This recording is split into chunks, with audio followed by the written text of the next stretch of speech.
Hi, ഇന്ന് നമ്മളെല്ലാരും കൂടെ ബാംഗ്ലൂർ പോവാണ്. അങ്ങനെ ഞങ്ങളിതാ റെഡിയായി 5:40 ഞങ്ങൾ ഇറങ്ങി. ഇത് ഉമ്മ വഴിച്ചെലവിന് ഉണ്ടാക്കി കൊണ്ടുവന്ന കോഴിയുടെ കേട്ടോ. അങ്ങനെ ഗൂഡല്ലൂർ എത്തിയപ്പോൾ ഞങ്ങൾ അവിടെ ഒരു മുത്തമ്മാന്റെ വീട്ടിൽ ഫ്രഷ് ആവാൻ കയറി ഓരോ ഗ്ലാസ് ചായം കുടിച്ചിറങ്ങി. പിന്നെ വണ്ടിയിൽ നിന്ന് ചക്ക ചിപ്സ് കഴിച്ചിട്ട് ഞങ്ങൾ നേരെ ബ്രേക്ക്ഫാസ്റ്റ് കഴിക്കാൻ വേണ്ടിയിട്ട് കയറി. പ്ലെയിൻ ദോശയും നെയ്റോസ്റ്റും പൂരിയൊക്കെയാണ് പറഞ്ഞിട്ടുണ്ടായിരുന്നത്. അതൊക്കെ കഴിച്ച് അവിടുന്ന് പോളോയും സെന്റർ ഫ്രഷ് ഒക്കെ വാങ്ങിയിട്ട് ഞങ്ങൾ പിന്നെ യാത്ര തുടങ്ങി. ഇതേ മയിൽ ഞങ്ങൾക്ക് എല്ലാവർക്കും ഭയങ്കര ഇഷ്ടമായി. ആള് ഞങ്ങളുടെ കയ്യിൽ നിന്ന് പഴമൊക്കെ വാങ്ങി കഴിച്ചു. പിന്നെ ഞങ്ങൾ കണ്ടത് ഒരു കൂട്ടം മാനുകളായിരുന്നു. ഇവര് റോഡ് ക്രോസ് ചെയ്യാൻ എന്ത് ഭംഗിയാ നോക്ക്.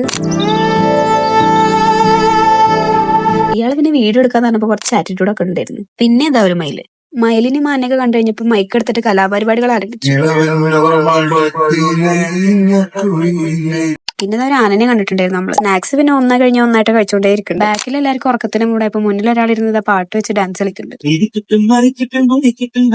ഇത് ഗുണ്ടൽപേട്ട എവിടെയാണെന്ന് തോന്നുന്നു. കണ്ടപ്പോ ശരിക്കും നമ്മുടെ കേരളം പോലെ തന്നെ തോന്നി. അപ്പൊ ഡാഡി ഇതാ പുറത്തിറങ്ങി 360 ഡിഗ്രിയിൽ വീഡിയോ എടുക്കുന്നു. പിന്നെ നമ്മൾ നല്ലൊരു മരത്തിന് തണലുണ്ടപ്പോ വണ്ടി പാർക്ക് ചെയ്ത് ഫുഡ് കഴിക്കാനുള്ള പരിപാടി നോക്കി. സഫു വണ്ടിയിലിരുന്ന് ക്ഷീണം പറ്റാനൊന്ന് സ്ട്രെച്ച് ഒക്കെ ചെയ്ത് അവിടെ കടന്നു. ഇതൊക്കെ ഒന്ന് ഔട്ട്ഫിറ്റ് ചെക്ക് ചെയ്താണ്. ഉമ്മാന്റെ സ്പെഷ്യൽ മന്തിയായിരുന്നു ഫുഡ്. ഈ റോഡ് സൈഡിൽ ഇരുന്ന് ഫുഡ് കഴിക്കുന്ന രസം വേറെ തന്നെയാണല്ലോ. അങ്ങനെ എല്ലാവരും ഫുഡൊക്കെ കഴിച്ച് കുറച്ചേരം അവിടെ തന്നെ സംസാരിച്ചിരുന്നു. യാത്ര പിന്നെയും തുടങ്ങി. ജസ്റ്റ് ഒന്ന് കണ്ണടച്ച് തുറന്നത് നമ്മൾ ബാംഗ്ലൂർ ഫ്ലാറ്റിന് മുമ്പിൽ. ബാംഗ്ലൂർക്ക് എത്ര അടുത്തായോ വിചാരിച്ചു ഞാൻ. ചെറിയൊരു ചാറ്റൽ മഴ ഉണ്ട് കേട്ടോ. ഇവിടെ തണുപ്പുണ്ട്. വണ്ടിയിൽ നിന്ന് ലഗേജ് ഒക്കെ ഇറക്കി നമ്മൾ റൂമിലേക്ക് പോകാൻ കേട്ടോ. ഇത് വെള്ളപ്പൊക്കക്കാരൊന്നല്ല, ഒക്കെ നമ്മുടെ ആൾക്കാർ തന്നെയാണ്. അങ്ങനെ നമ്മൾ റൂം എത്തി.